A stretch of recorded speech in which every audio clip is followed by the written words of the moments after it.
Awesome.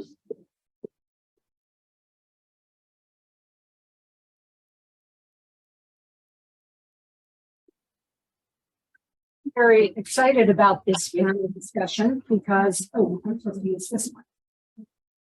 Good afternoon, everybody. It's on. Okay. Really? You have to hold it close. Into it. Okay. As Sue said, I'm Cynthia Holmes, and many years ago, I began working with Has any questions? Yeah.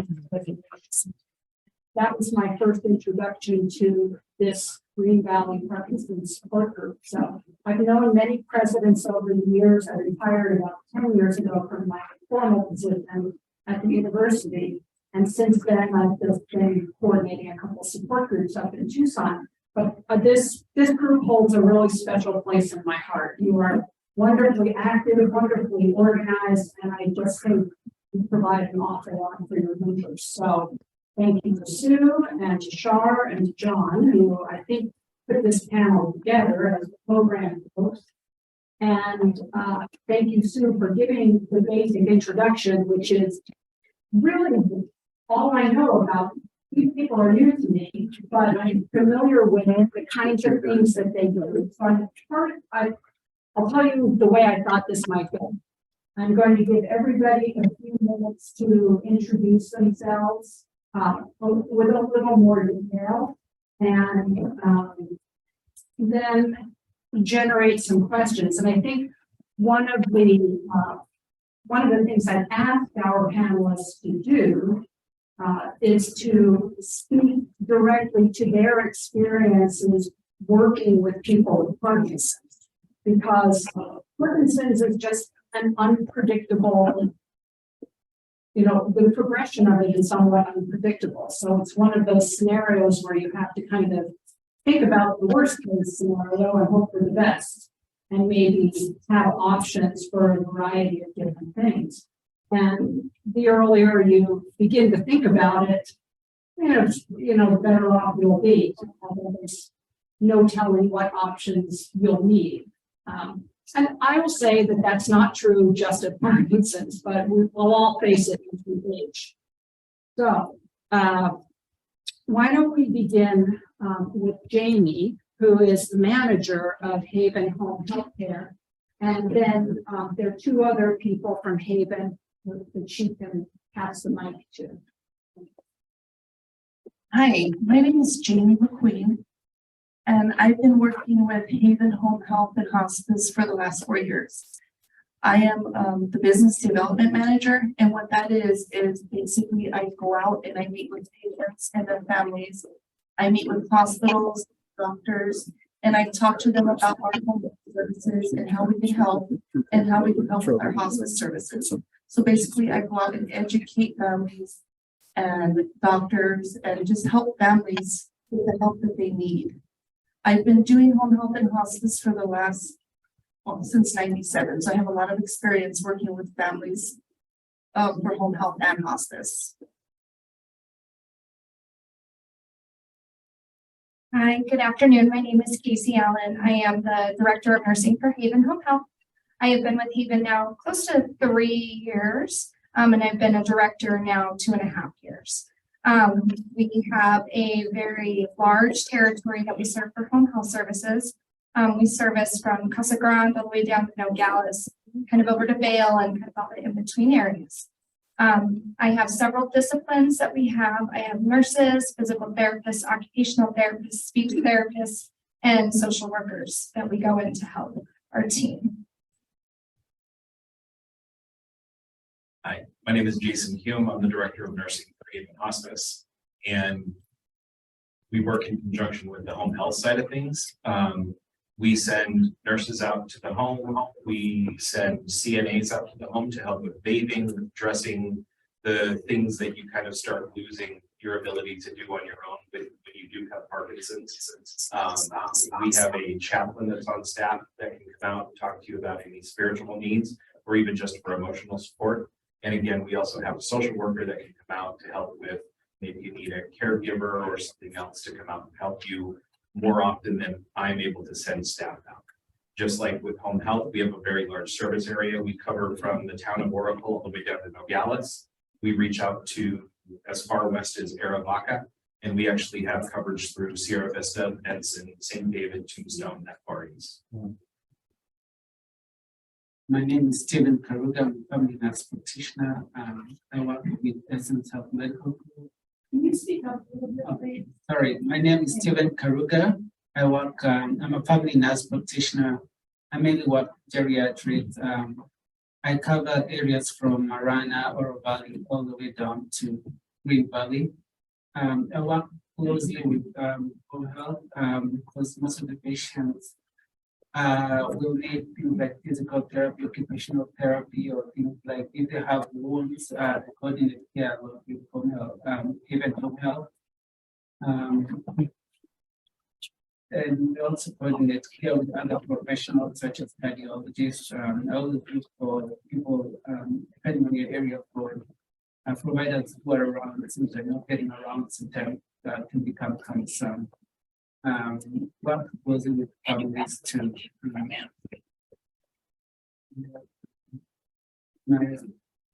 I also hear some patients who have some psychiatric issues, like depression, that usually chronic diseases happens on this. Good afternoon. My name is Amanda Gelatt from a senior journey. I'm the owner of the senior journey. It's a senior living place. So I would like it to a realtor or a matchmaker for people looking for independent living, assisted living, adult care homes, also called assisted living homes, and memory care communities. And the way that works is I have contracts with the various places. And when somebody moves into a place that I've shown or recommended, they give me a referral fee. There's about 350 adult care homes in Tucson and Green Valley. And there's a lot of independent assisted living places. And so I'm sure some of you have heard horror stories of people that have been in places that weren't appropriate. And so I've been doing this for about 16 years. So I'm really familiar with what's good, what's not, and the reputations of places. And I only use licensed places and those that are in good standing with the state. So it's really important. And we just help narrow down that search, find out all the things you're looking for that you want, your budget, your location. We take you out and tour your places. So we really want to know what you'd like to see. And even if you don't use my service, just a referral agent, a senior placement referral agency is just a really helpful way to find what you're looking for. Okay, well, that was a great start, and I was formulating a few questions in my mind as they spoke. And maybe I'll just begin with you again, Amanda, because it sounds like you are someone who helps people transition from their home to something else. And one question that comes up for me is that many people want to stay in their home with supportive services. And I think probably all of you can address that because to some extent you have that role in the community. Even you are actually bringing medical services like a primary care, your annual Medicare exam, you could probably do that, right, in the home. And maybe draw blood for labs. So if currently transportation or just the inconvenience of having to go to appointments is something that's really hampering your happiness, even might have some solutions. But Amanda, could you talk about some of the most important questions that people need to consider when they are thinking of making a move? Sure. To get back to your first comment about staying at home, I mean, when somebody has a choice to stay home or move, most people want to stay home. No one's really jumping up and down to move. And so there is that home care option. So when somebody needs some assistance, there is the home care. Home care are non-medical private duty caregivers that come into your home. I would recommend an agency. I've heard too many more stories when people hire privately.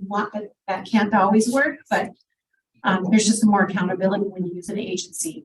Caregivers can come in and do anything you really want, laundry, housekeeping, grocery shopping, or running errands for you, making meals, taking you to doctor's appointments, those type of things, and helping with hands-on care such as showering, dressing, medication, reminding. And so currently I would say that the cost is like between $31 to $40 an hour. And a lot of them have a minimum of 4 hours. So if you do the math, if somebody needs 24/7 care, you're looking at 25 to 35,000 a month. Some people can pay for that, and that's wonderful. And if you can do that, that's great. I'm kind of like plan B. So assisted living, I also place in independent living, incidentally, and that would be in a retirement community. But the assisted living, I do work with patients that have Parkinson's. My own father had dementia, Parkinson's with dementia at the end. So I'm familiar. And so the two options for assisted living would be twofold. You either have the adult care homes, and there are, like I said, about 350 of them out there, and they're never licensed for more than 10. And they would really be just a home that you'd see in someone's neighborhood. And they've been formatted to Department of Health Services is who they're licensed through, and they're accountable to. Very strict guidelines in these homes, just like the centers. But your option is to share a room with another person or to have your own room.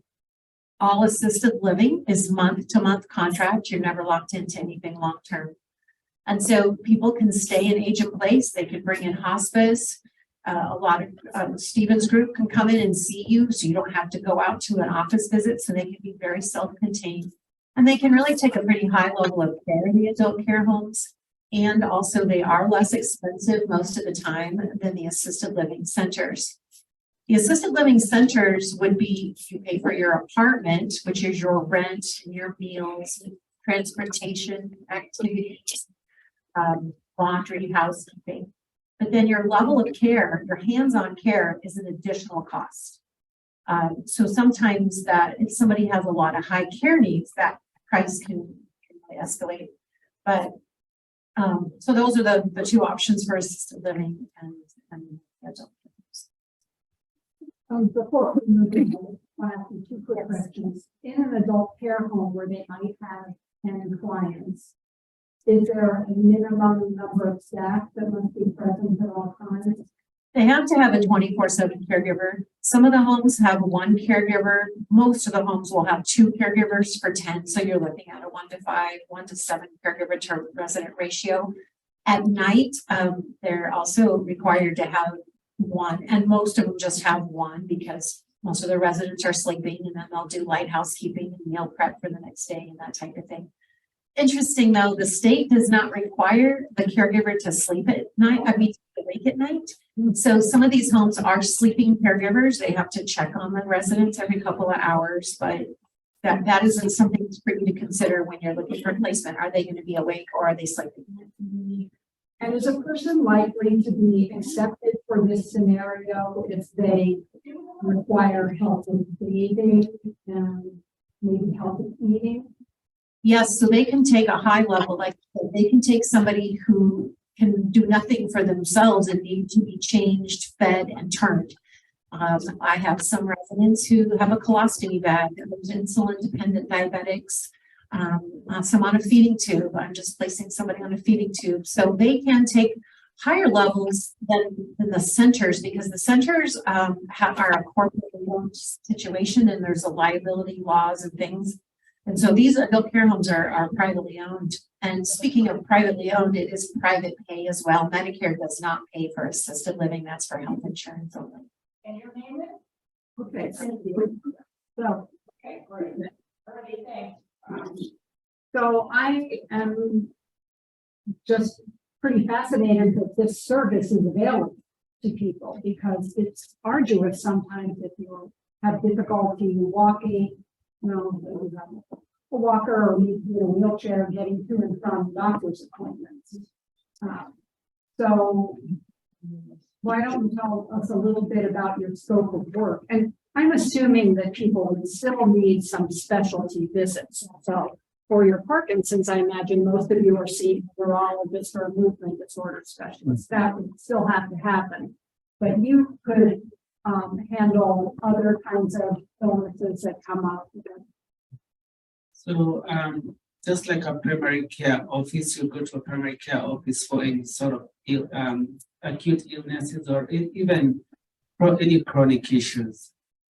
So we do chronic care management where if you have things like COPD, you have diabetes, or any other chronic issue that need attention. That's where I'll come into your, I usually go to patients' homes. I go to a lot of assisted living. I'm available over the phone.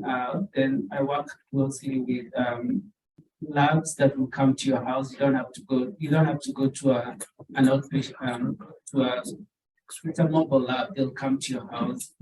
You have X-rays done at your house. You have ultrasounds done at your house. So those are major things that can be done at your place at your house without you having to go outside, especially having various chronic issues. That sounds wonderful. So that leads to the follow-up question: is payment for this service handled the same way you went to the doctor's office? Can you use your Medicare and your supplement to pay for it? Yeah, everything is insurance. Insurance will pay. Medicare will cover all the expenses, majority of the expenses. You might have a complement here and there, but that's about it. Just like go to a doctor's office, the payment is insurance. Okay, great.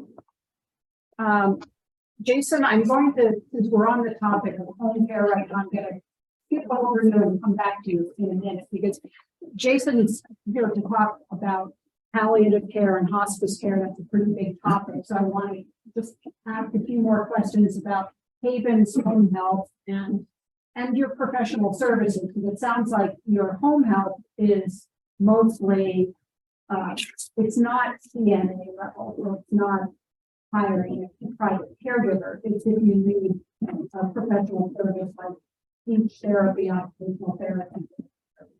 And I've got that wrong, please. Yes, so we do have registered nurses, we have licensed nurses, we have physical therapists, occupational therapists, speech therapists, and a medical social worker that come in to serve the patient. My registered nurses, they come in to do medication management, disease process teaching, safety teaching. Physical therapy will go in to do strength training, mobility training. Occupational therapy is there to kind of help you more with fine motor. So showering, tying your shoes, brushing your teeth. Speech is obviously there for eating if you're having some choking issues, things like that. And then the medical social worker will come in to help with community resources. Great. Jamie, do you have anything to add to that?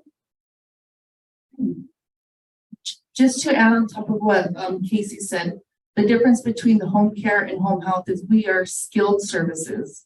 So our services are temporary. Our goal is to get you better and get you back to your normal day-to-day activities. Home care is, like Amanda was speaking of, private pay CNAs. So those are the two different skilled services and private services. I wanted to add that part. That's really helpful because it does. So I'm wondering if you could just address how that might play out in a chronic condition like Parkinson's, because it's not like recovering from a knee replacement or something where you know after so many sessions of therapy you're likely to have long-term improvement. So I will put the mic over to Casey for that question because it's more of a clinical question. I did want to add the differences between the skilled home health and home care is your insurance will pay 100% for the home health skilled services. And I'll pass the mic to Casey for that. So yes, skilled services will come in for Parkinson's, especially for nursing will go in for mainly bed management and to begin that process. Physical therapy and occupational therapy, they're there for your safety. And the ultimate goal with home health is to keep you safe in the home and to try to keep you in the home as long as possible. So are the skilled services only available if you've been discharged from the hospital, or can your doctor just prescribe it? Anybody, any of the practitioners can prescribe home health if there is a skilled need for it. Because it seems to me one thing that would benefit almost everybody with Parkinson's is a home safety evaluation. And I don't know if that's something a person can self-pay for. I think sometimes fire departments do a cursory evaluation of your home, but just going through and pointing out where in bathrooms you might need grab bars, those, what throw rugs and extension cords are likely to be fall hazards, that sort of thing. Is that something that they could ask their provider to request? Yes, absolutely. And our nurses and our team will go in to do an evaluation of the home to make sure they are safe. Cynthia? Yes. In Green Valley, I don't know if all of you are aware, but our fire department and Valley Assistance Services has a program called TRIM. And you just contact them and they will bring in a nurse and a fire department to check the home, to check you to make sure you're not on meds that would cause falls. It's a great program. So I know there are people everywhere around library probably. So it's called SHIM. I think Green Valley kind of unique this program, so check it out. You don't need to have a strong. Just one. Valley Assistance Services. Thanks, Char. That's a good fit. Okay, Jason, let's get to this big topic of palliative care and hospice care. There you go. So palliative care kind of covers hospice and traditional palliative care. Patients that are on a regular palliative program instead of hospice, we send a nurse or a nurse practitioner out once a month, and we kind of we act as a add-on to what you do with your normal primary care physician. If you're doing a visit with your PCP every 6 months or once a year, something like that, we have a nurse that can kind of come out once a month. They keep track and make sure that you're following whatever the orders are that are put out by your PCP. We are also there to help out if something happens in the meantime. And let's say you call your primary care physician and they don't have an appointment for 2 months down the road. Spaces that happens sometimes. On a palliative program, one of my nurses could go out and see you in that meantime, and then make a suggestion to your PCP to write an order for maybe a change in medication or something. And then your PCP would send that order to your pharmacy or what have you. So they would get an update from the nursing staff on the palliative program that you're on as they come out to see you. With hospice versus that palliative program, hospice kind of takes over all of your PCP, all of your specialty care, everything. Once you come on hospice, whatever the diagnosis is that you get brought onto hospice for is covered through Medicare, your medications, everything is covered at 100%. There's no more co-pays. A nurse comes out to the home once a week to check on you, to check on your medications, order new medications, make medication order changes with you there in the home. We have a CNA that comes out twice a week. They're there to help get you bathed, get you dressed, help with everything that they can within their scope, which doesn't include what we call custodial care. So they don't come into your home to cook meals, to do errands for you. They won't check your mail, they don't do grocery shopping. It's specifically trying to get you through what we call your activities of daily living. We send a social worker or a chaplain once a month, or more often if we need to, for support, or if we do need to get private caregivers in the home and things like that. They have resources within the community that they can direct you to in order to get a caregiver that comes in. Anything that you do outside of that diagnosis for hospice. So if you get brought on for something like Parkinson's, and you see a cardiologist because you also have heart failure, let's say, or atrial fibrillation or AFib. You can continue to see them as long as it's not related to the diagnosis that you're seeing somebody on hospice for. The big thing about hospice also is there's that feeling that 10, 15 years ago was a place you go, we load you up with meds, you kind of go to sleep and you pass away, and that's not how it is.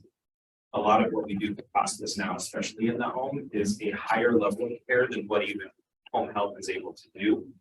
We just have to prove to Medicare that your diagnosis, whether it's Parkinson, whether it's dementia, whether it's heart failure, COPD, or anything, we just have to prove to Medicare that if that disease process follows its natural course, that somebody would be deceased normally within 6 months. That being said, we have patients that have been on hospice for 2 years, 3 years, or more. We just have to show Medicare that there's still that continued decline, and especially with Parkinson's patients. That decline may be pretty steep in the beginning and kind of slow down. And as long as there's enough for us to justify keeping you on hospice for, we'll keep you on hospice until the very end.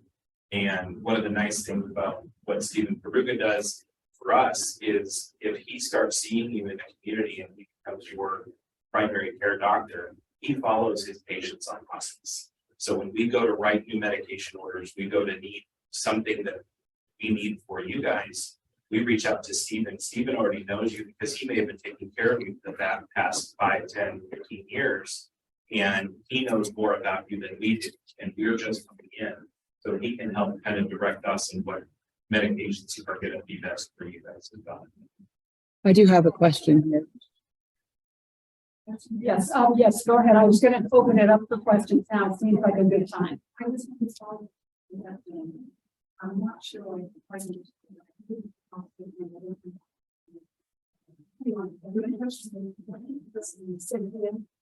If you would take the microphone, we're not supposed to do that. I would use the microphone. If I would do, then maybe it's on the better hospital. And what I do, so my phone is. Instead of heart condition, you can still see your individual doctor or anything else. Are you about Parkinson's or no? Yes, as long as Medicare will still pay for those. Excuse me, could she repeat the question first? Because, thank you. Was if someone is put on hospice for Parkinson's disease, but they also have a second condition, let's say, heart disease or diabetes, and they still see their other specialists while they're on hospice for Parkinson's. And Jason said, Yes, absolutely. So if you get brought on, let's say you have somebody that gets brought on for Parkinson's, we're going to cover anything that you're covered of other medications. We'll cover things for anxiety, depression. We'll send oxygen to the home. We will cover all of it. all of them, even the hot meds? No. No. So anything that's unrelated to that diagnosis. So Parkinson's, you're on, if you also have heart failure, you're typically on something like overall or blood pressure medication, maybe diltiazem or something for your heart rate, something else other than that. Those cardiac only medications won't be covered under hospice. Those won't change how you get those. It will be covered in Medicare though. However, whatever insurance that you've been using in the past, correct? So it does not disturb. Did I answer your question? So once you get brought on hospice, if there's medications that we cover, again, instance today, carbidone, levodopa, those kind of medications, my team is going to send you those medications every 2 weeks. We're going to send you a 15-day supply every 2 weeks. Send them, you mean in the mail? Correct. We send those. You got to get them in the mail? Yes, that's how we end up getting them sent to your home. We have them delivered straight to you every 2 weeks, so you don't have to go anywhere to pick them up. And they're monitored by my team and everything like that going forward. If you need extra or if you need something emergent the same day, I do have a local pharmacy out of Tucson that can deliver medications the same day straight to your front door. But if you're in the middle of the hottest month of the year, it's 110 degrees outside, so 12, 60 boxes, your mailbox, and it can sit in there for a long time in that heat. And some medications, I'm sure that's not appropriate for. Okay, yes, okay, so the question was, thank you. This question comes from someone who lives in Quail Creek, and apparently their mailroom is not cooled in the summer, can get very hot. It's outdoors, outdoor boxes. They're outdoor boxes, so they were wondering about medications that probably shouldn't sit out in a very hot box for very long. How it's, so it sounds like you would prefer to go to the pharmacy and pick it up, so something that sometimes, but it doesn't sound like that's how hospice in general is set up. Thank you. So typically, yes, we would have those sent to your door. Everything that we get sent is through FedEx. So a majority of, if you have a larger mailbox, that's fine. But if you live in one of these communities, they have like those big metal cubes and you have tiny little mailboxes in there. They typically won't deliver medications into those mailboxes because FedEx doesn't have access to those. They'll leave them on your front porch or something like that, or try to deliver them to your. One of the things that we can do as an option when we select delivery is that if it is in those hot months and you want them delivered into your hands, we can click a button that says require signature. So that they have to actually hand them to you. They'll leave a note on your door that says, hey, we tried to deliver these. Please contact our office and they'll arrange delivery for you. Also, I don't know whether Quail Creek has any kind of a front office that might accept deliveries. A front office or reception desk that would accept deliveries. I don't really accept. No, they would do that. Okay. I don't know, that's, I do recall personally that when my father-in-law lived with us, my husband and me, for the last 4 years of his life after he had a stroke, and at some point he was placed on hospice, and I was just amazed at how convenient that made his care. First of all, they just delivered a hospital bed, when it was needed, and a bunch of other equipment like a Hoyer lift which he needed, and all sorts of incontinence supplies, and the prescription medications came very regularly.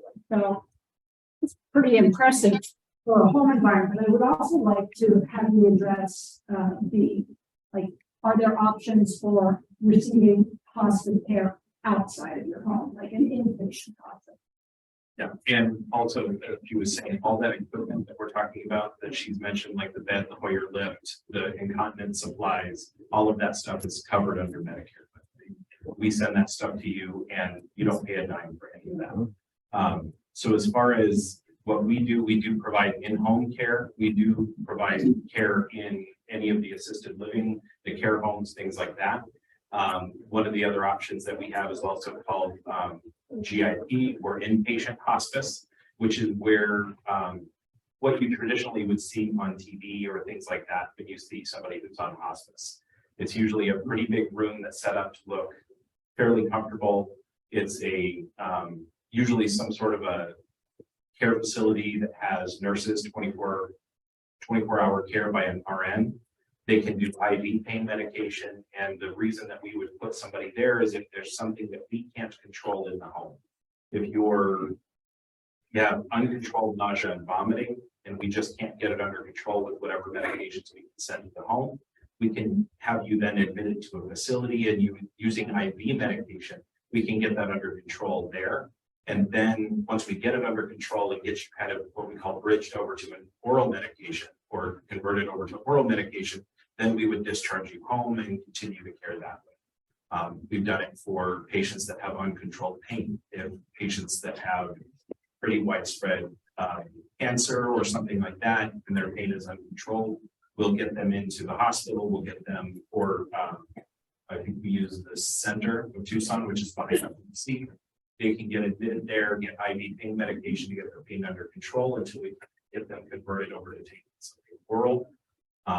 And from that point on, we would send you home and keep either in your home or in the assisted living. For patients that do go for that inpatient service, we do have to have our medical director has to sign an order that says that you're still qualifying for that, and we have to issue new orders every single day.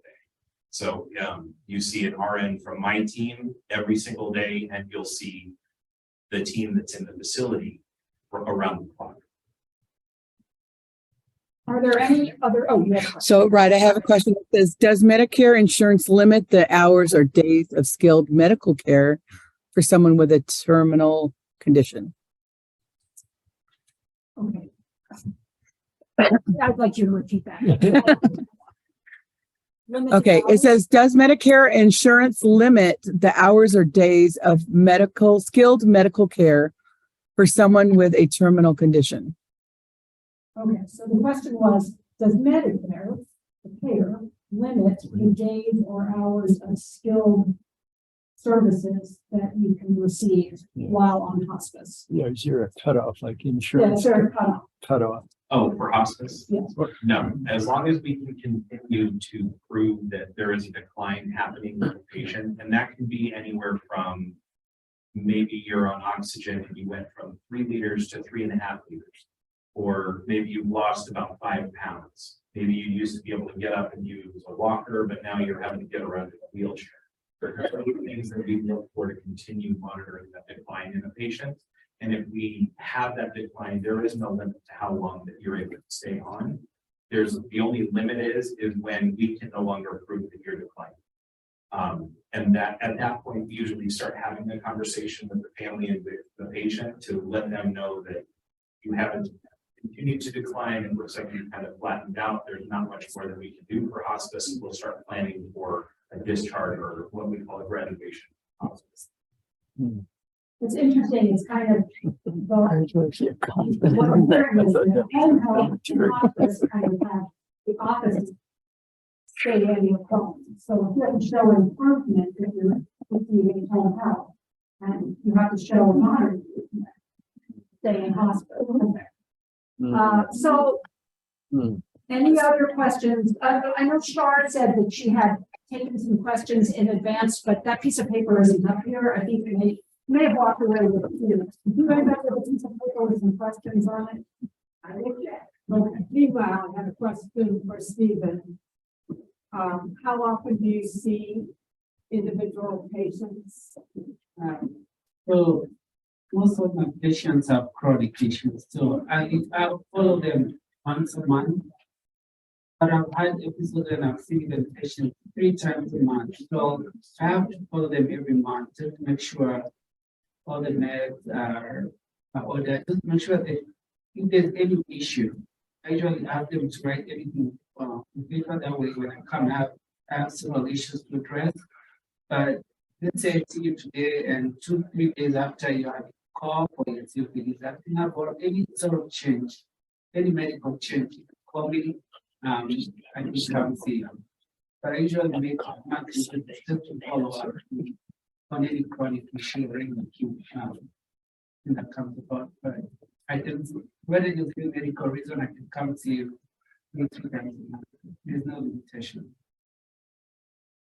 Okay, thank you. So I'll first ask if there are any questions from the audience, any more questions from the audience? And then I'll turn to these that Sue had compiled earlier. And I think this is probably for Jason. Is palliative care ever covered by Medicare or just hospice?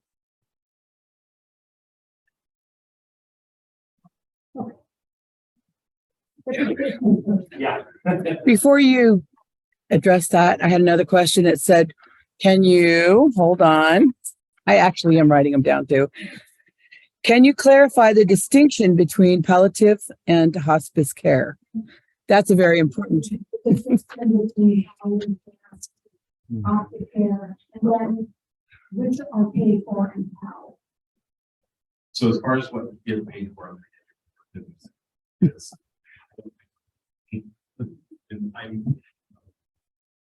so as far as palliative versus hospice, palliative can still be used in a curative form. We can do medications and things like that to continue whatever your journey is on helping you cure or hold at bay whatever has plagued you. They can help do different medications for chemotherapy, radiation, monitor that for your VCP. Once you come onto hospice, it is nothing curative. It is purely symptom management at that point. And our primary goal is going to be your comfort. Whether you have a week left or whether you have 2-3 years left, Our focus in hospice is going to be how you spend that time, how comfortably you're able to spend that time. Usually I get a big reaction from people because, you know, if you've got heart failure and things, I'm sure you've been told, stay away from salt, don't eat certain things.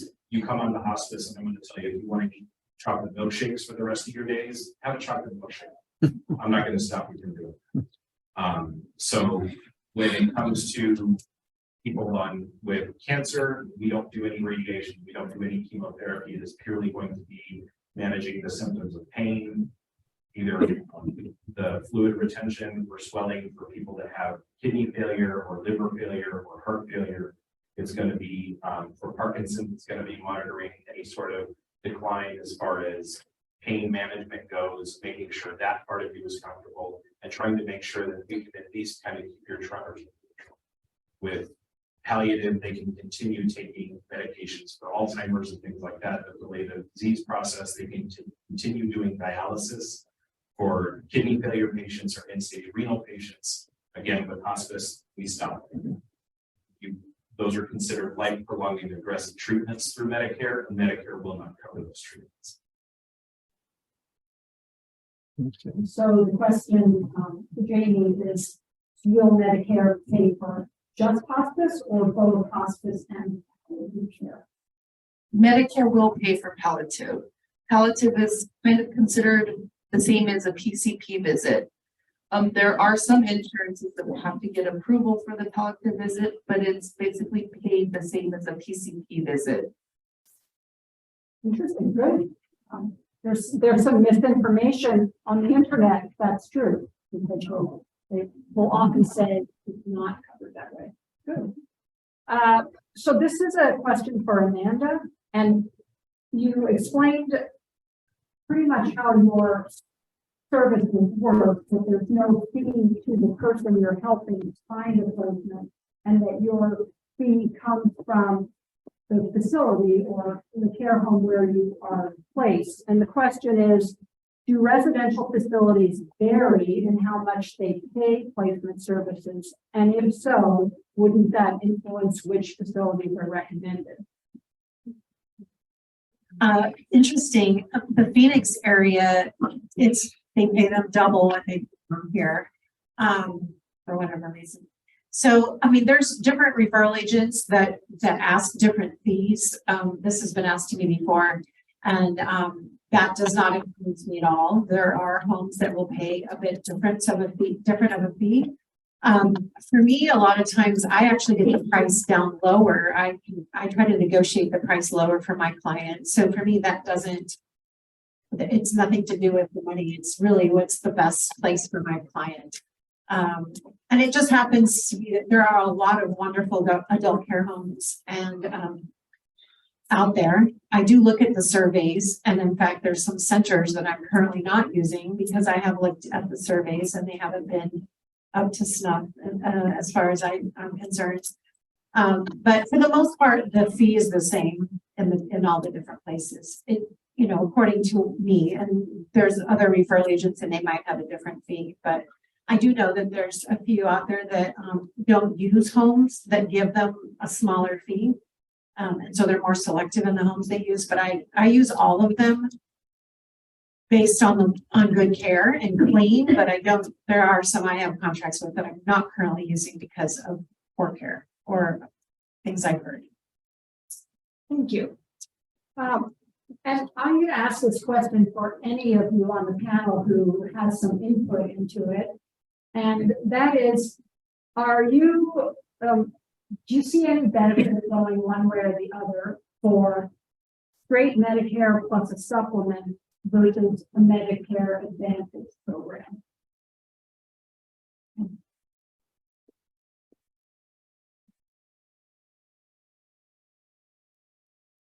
For Medicare Advantage plans, when it comes to home health services, I do see a big disadvantage to use an Advantage plan.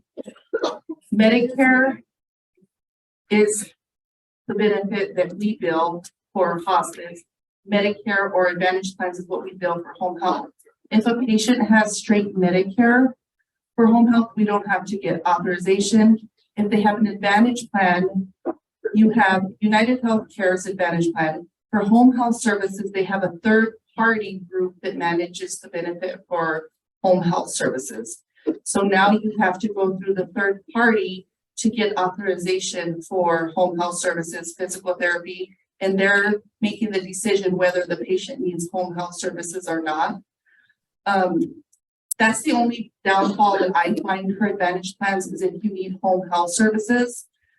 There's a lot of up to Advantage plans. You know, you don't have to pay the extra fee. It doesn't have to come out of your Medicare. I think it's $100 and some a month for the Medicare fee. You get free supplies every month. Some people get free gym memberships. There's a lot of different things for different Advantage plans. The only negative thing that I have seen with Advantage plans is the home health services. Okay, thank you. Can I just see by a show of hands who has a Medicare Advantage plan? Okay. I mean, I just became Medicare eligible February 2 days ago, so these questions have been on my mind. And I know some of those Advantage plans sounded really good, and I went the other way because that's what my husband had done. And I can't really speak of all Advantage plans. There are some good things with these Advantage plans. I don't have a lot of experience with, you know, cardiologists or, you know, if you need an x-ray. I know for personal experience with my mom, she has a United Healthcare Advantage plan and they switched her over to another Advantage plan without her knowing. And all of a sudden she had to get more authorization when she needed a CT done or a chest x-ray. So there's certain plans that I would just ask a lot of questions if you are thinking about changing to an Advantage plan, because there's a lot of things that they're not going to tell you. They're just telling you the good stuff. You know, you're going to get free, up to $50 a month free from Walgreens, or you get a free gym membership, because I have heard patients switch over just for the free gym membership. So I would ask a lot of questions if you're seeing specialists, if you have once a year chest x-rays, if you have once a year CTs done, I would ask those questions and see if they have, if you have to get special authorization, if you need referrals to do, to go see a cardiologist. Just ask the question of, you know, if you're seeing specialists. I can't go into any more detail as far as the Advantage plan beside the home health part of it. I've been dealing with the Advantage plan probably for 10 years, and I see a lot of issues with Advantage plans when it comes to home health services and being able to provide physical therapy to our patients, because it could take us 2 weeks to get authorization, and those 2 weeks our patient is sitting at their home in their chair, not receiving physical therapy because we have to wait for the authorization.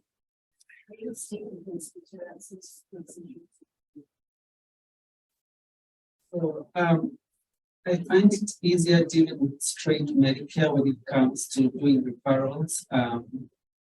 Also ordering like MRIs or CT scans. When it comes to certain Medicare Advantage plans, you find I have to do a lot of prior authorizations.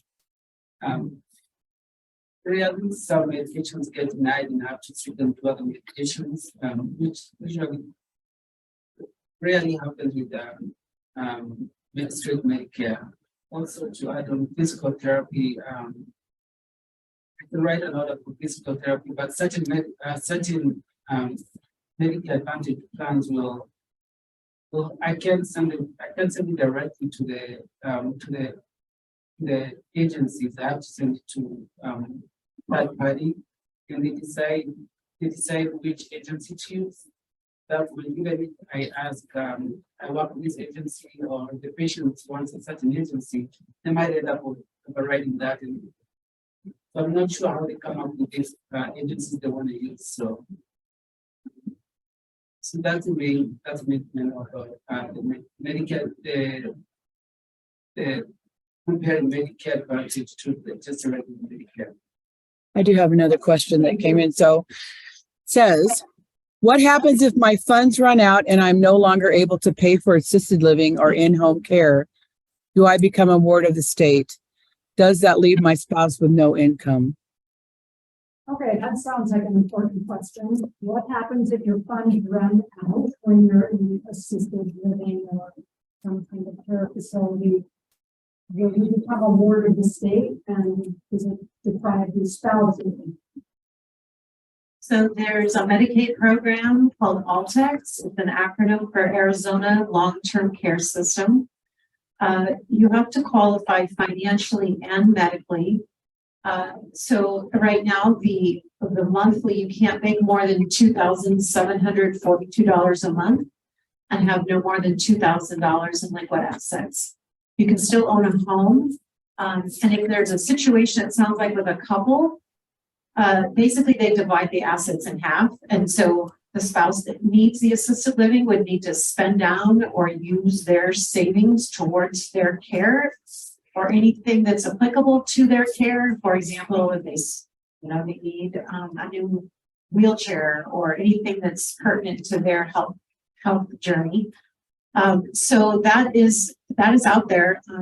70% of people are being denied each year medically because the way they classify it is they need to require assistance with 3 or more activities of daily living, which would be feeding, showering, dressing, toileting, transfers, standing up, sitting down, and then dementia.